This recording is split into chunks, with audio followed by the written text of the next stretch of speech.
রিয়ার মাথা থেকে পা পর্যন্ত জহুরি চোখে স্ক্যান করে শার্টের দুটো বাটন ওপেন করে বাতাস খাওয়ার অভিনয় করল ফারহান। হুট করেই রিয়ার কেমন অস্বস্তি হতে শুরু করল। ফারহানের দৃষ্টি খুব তীক্ষ্ণ। সে নিজের অস্বস্তি লুকিয়ে তেজ নিয়ে বলল, এই সস্তা ফ্লার্টিং করে লাভ নাই। রুফাইদা এহসান রিয়া সহজে ধরা দেওয়ার জিনিস না। ফারহান দাঁত দিয়ে ঠোঁট কামড়ে বলল, সেটা তো এক দেখাতেই বুঝে গিয়েছি যে আপনি অনেক কঠিন একটা জিনিস। বাট ট্রাস্ট মি, কঠিন জিনিস হাসিল করার তৃপ্তিটাই ভিন্ন। রিয়া আর একটা কথাও না বলে হনহন করে পাশ কাটিয়ে চলে গেল। ফারহান সেদিক তাকিয়ে মুচকি হাসল। ডাইনিং টেবিলে নানান সুস্বাদু খাবার সাজানো। নুরা আর তার মামামামি বাদে সবাই খেতে বসেছে। নুরার মামা কিছু গুরুত্বপূর্ণ কাজে বাহিরে গিয়েছেন। নুরা আর তার মামি সবাইকে খাবার সার্ভ করছে। রিয়ার তখনকার কথাগুলো নুরা এখনও ভুলতে পারেনি। বারবার কানে বেজে চলছে তাকে অপমান করে বলা কথাগুলা। সেই সাথে মনে উকি দিচ্ছে নানান প্রশ্ন। কিন্তু আপাতত সব সাইডে রেখে সে হাসি মুখে মামির হাতে হাতে কাজ করছে। অন্যদিকে কাইফ চোখমুখ শক্ত করে বসে আছে। নানুমনি জোর করে কাইফকে মিডেলের চেয়ারে বসিয়েছে। তখন হাসি মুখে বসলেও এখন বেশ রাগ লাগছে তার। কারণ তার একপাশ খালি অন্য পাশে রিয়া বসেছে। সে রায়ানকে বসিয়েছিল তার সাথে, কিন্তু রিয়া রায়ানকে তুলে নিজেই বসে পড়েছে কাইফের পাশে। কাইফ নিজেকে শান্ত করতে বড় করে নিঃশ্বাস নেয়, অতঃপর নুরাকে বসার জন্য বলতে নিলেই ফারহানের কথায় চুপ হয়ে যায়। ফারহান নুরার উদ্দেশ্যে বলে, কিরে তুই দাঁড়িয়ে আছিস কেন? খেতে বস। নুরা স্মিথ হেসে বলে, তোমরা খাও ভাইয়া, আমি পরে মামির সাথে খাব। আরে আম্মু পরে খেয়ে নেবে, আব্বুর সাথে তুই আয় বসত। ফারহানের সাথে নুরার মামিও বলে, হ্যাঁ মা, তুই বসে খেয়ে নে। নুরা মাথা নাড়িয়ে মানা করতে নিবে তার আগেই ফারহান চেয়ার ছেড়ে উঠে নুরার দু কাঁধে হাত রেখে তাকে জোর করে কাইফের পাশের চেয়ারে বসিয়ে দেয়। কাইফের তীক্ষ্ণ দৃষ্টি নুরার কাঁধ বরাবর। ফারহান নুরাকে বসিয়ে তার প্লেটে খাবার দিতে দিতে বলে, চুপচাপ খা। নুরা আর কি বলবে, একগাল হেসে নিজের প্লেটে হাত দেয়। এদিকে নুরার দিকে রাগী চোখে তাকিয়ে থাকা কাইফের চোয়াল শক্ত হয়ে যায় হুট করেই। মুহূর্তেই তার চোখগুলা রক্তিম আকার ধারণ করে। দাঁতে দাঁত চেপে সে রিয়ার দিকে কটমট চোখে তাকায়। কিন্তু রিয়া নিরুত্তর। সে ডোন্ট কেয়ার ভাব নিয়ে নিজের মতো খাবার খাচ্ছে, যেন কিছুই হয়নি। কাইফ এক নজর সবাইকে দেখে নেয়। সবাই খাওয়ায় ব্যস্ত। নুরার মামি নেই আশেপাশে। কাইফ টেবিলের নিচে রিয়ার হাত থেকে নিজের হাত ছাড়ানোর চেষ্টা করে। কিন্তু মোচড়া মোচড়ি করায় রিয়ার হাতের চুরির শব্দ হতেই কাইফ থেমে যায়। রিয়ার মুখের হাসি চড়া হয়। কাইফ চাইলে এক ঝাড়া মেরেই রিয়ার থেকে নিজের হাত ছাড়িয়ে নিতে পারে, কিন্তু বাই চান্স কেউ টের পেলে অনেক বড় সিন ক্রিয়েট হয়ে যাবে শ্বশুরবাড়িতে, যা কাইফ চায় না। কাইফের ডান হাত রিয়ার বাম হাতে বন্দী। সে তার বাম হাত দিয়ে কপাল ঘেঁষে নুরার দিকে তাকায়। মাথা নিচু করে খাচ্ছে সে। কাইফের হুট করেই নুরার উপর রাগ উঠছে। রাগ সামলাতে না পেরে নুরার দিকে ঝুঁকে হিসহিসিয়ে বলল, তোমার স্বামী না খেয়ে বসে আছে আর তুমি দিব্যি খেয়ে যাচ্ছ। এই তোমার ভালোবাসা স্বামীর প্রতি? চমকে উঠল নুরা। সে বড় বড় চোখ করে কাইফের দিকে তাকিয়ে দেখল কাইফ তার দিকেই তাকিয়ে। নুরা মুখের খাবার শেষ করে মিনমিনে কণ্ঠে বলল, আপসরি, আমি খেয়াল করিনি, কি লাগবে আপনার বলুন। কাইফ কোনো কথা না বলে রাগী চোখে তাকিয়ে রইল কিছুক্ষণ। ভয়ে নুরার সব গুলিয়ে যাচ্ছে। সে কথা বলতে গিয়েও তোতলাচ্ছে। কি হয়েছে বলুন না? খাচ্ছেন না কেন? নীরবতা ভেঙে কাইফ গম্ভীর কণ্ঠে বলল, খাইয়ে দাও আমায়। কি হো? কাইফের কথায় অবাক হয়ে নুরা অজান্তেই খানিকটা জোরে চেঁচিয়ে উঠল। কাইফ চোখ বন্ধ করে তপ্ত শ্বাস ছাড়ল। সবার চোখ এখন তাদের দুজনের দিকে। নুরার নানু জিজ্ঞেস করলেন, নুরা কি হইছে বইং চিল্লাইয়া উঠলা কেন? আর নাত জামাই তুমি খাইতাছো না কেন, কি সমস্যা?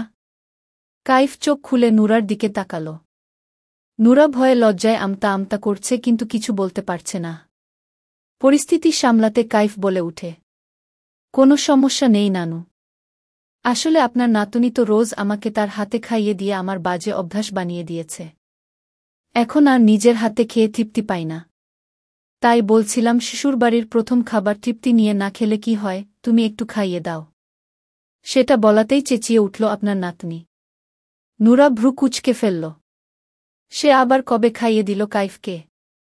নুরা কাইফকে সেই প্রশ্ন করতে নিলেই কাইফ করা দৃষ্টিতে তার দিকে তাকাল। নুরা সাথে সাথেই মুখ বন্ধ করে ঢোক গিলল। নুরার নানু হাসতে হাসতে বলল, ও এই ব্যাপার নি। কিরে এমন কথায় আবার চিল্লাইতে হয়?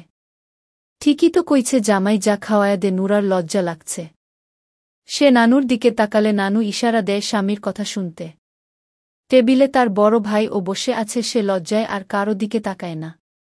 কাইফের প্লেট টেনে ছোট ছোট লোকমা করে কাইফকে খাওয়াতে লাগে।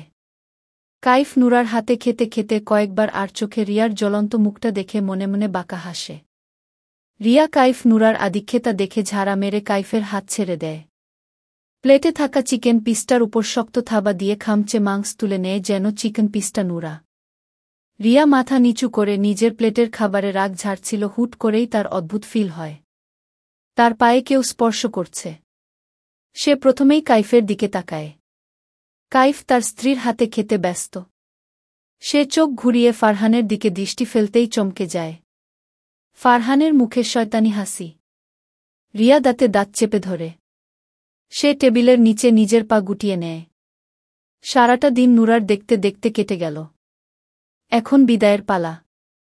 সবার চোখ ছলছল। নুরা সবাইকে ধরে কান্না করে দিল।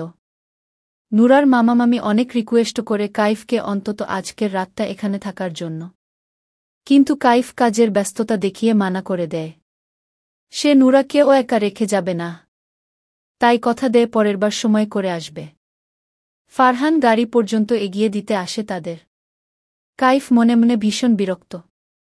সে কোনোমতো ঠেলেঠুলে নুরাকে গাড়িতে বসায়। নিজেও ফারহান থেকে বিদায় নিয়ে উঠে বসে। রিয়া গাড়িতে উঠতে নিলেই ফারহান তার কানের কাছে ফিসফিস করে বলে, 016 নাম্বারে মিসড কল দিয়েন।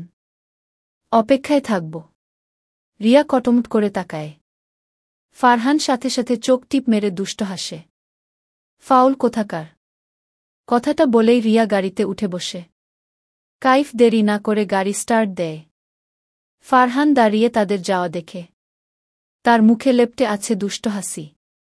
বারান্দায় দাঁড়িয়ে সিগারেট ফুঁকছে কাইফ। নুরা তার জন্য কফি নিয়ে এসে বলে, আপনার কফি। কাইফ কফিমুখ নিতে গিয়ে দেখে নুরার গায়ে মিষ্টি কালারের নাইটি।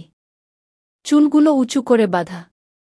নাকে ছোট্ট নাকফুল, মুখটা ফ্রেশ। সম্ভবত মাত্রই মুখ ধুয়ে এসেছে। সব মিলিয়ে দারুণ লাগছে নুরাকে, কিন্তু কাইফ আর আজ কোনো উন্মাদনা দেখাল না। সে মগ নিয়ে গম্ভীর কণ্ঠে বলল, ঘুমিয়ে পড়ো। নুরা হাসফাস করল কিছু বলার জন্য, কিন্তু কাইফ একমনে সিগারেট ফুঁকছে তাই আর কিছু বলতে পারল না। নিঃশব্দে ঘরে গিয়ে এক সাইড হয়ে শুয়ে পড়ল। কিছুক্ষণের মাঝেই ঘুমিয়ে পড়ল সে। কাইফ ঘরে আসলো আরও ঘণ্টাখানেক পর। নুরার ঘুমন্ত মুখটা দেখে অজান্তেই মুখে হাসি ফুটল তার। সে লাইট অফ করে খাটে এসে নুরাকে কোলবালিশের মতো প্যাঁচিয়ে ধরে চোখ বন্ধ করল। নূর হলো তোমার? নুরা তড়িগড়ি করে পায়ের কেডস পড়তে পড়তে বলল, হ্যাঁ হ্যাঁ রেডি তো আমি, এই যে। কাইফ পূর্ণ দৃষ্টি মেলে নুরাকে দেখল।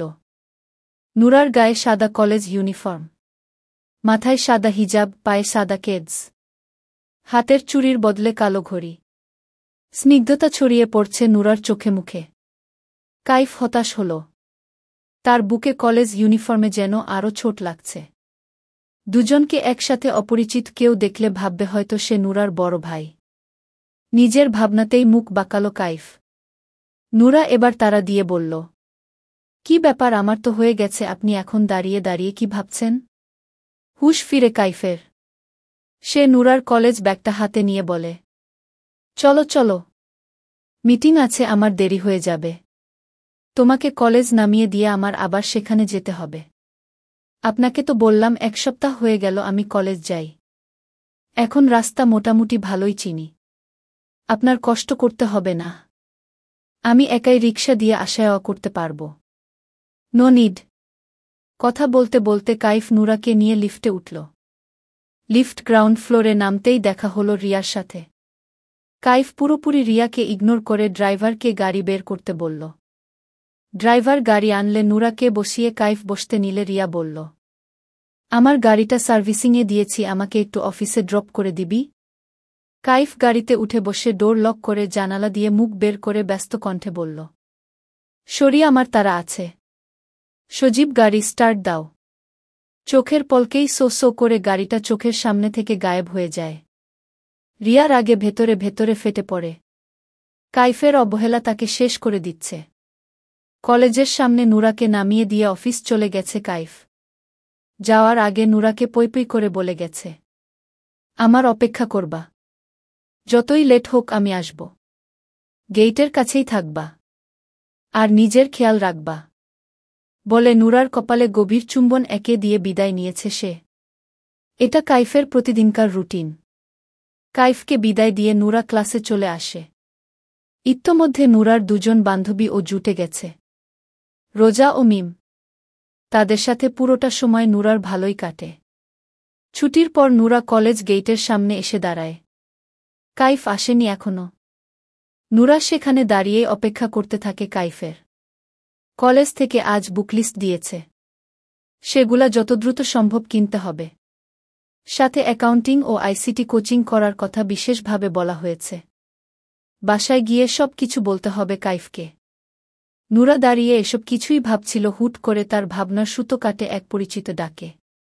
নুরার সামনে তাকিয়ে দেখে তার মামাতো ভাই ফারহান দাঁড়িয়ে আছে। নুরার মুখে হাসি ফুটে সে একগাল হেসে বলে, ভাইয়া তুমি এখানে? হ্যাঁ, এদিক দিয়ে একটা কাজে যাচ্ছিলাম আমি। তোর দেখা পাবো ভাবিনি। তুই কি এই কলেজে পড়িস নাকি? হ্যাঁ, 1 সপ্তাহ হলো ভর্তি হয়েছি। বাহ, ভালোই তো। কিন্তু তোর যে রেজাল্ট, তুই তো পাবলিকে চান্স পেতি। নুরা স্মিথ হেসে বলে, হ্যাঁ, কিন্তু বাসা থেকে এই কলেজ কাছে, তাই উনি এখানে ভর্তি করিয়েছেন। আচ্ছা, তো ছুটি হয়ে গেছে, তবুও দাঁড়িয়ে আছিস কেন? উনি নিতে আসবে আমাকে, তাই অপেক্ষা করছিলাম। ছুটি তো বুঝি অনেক আগেই হয়েছে। আয়, আমি তোকে বাসায় নামিয়ে দেই। নুরা তড়িগড়ি করে বলে, আরে না ভাইয়া, সমস্যা নাই।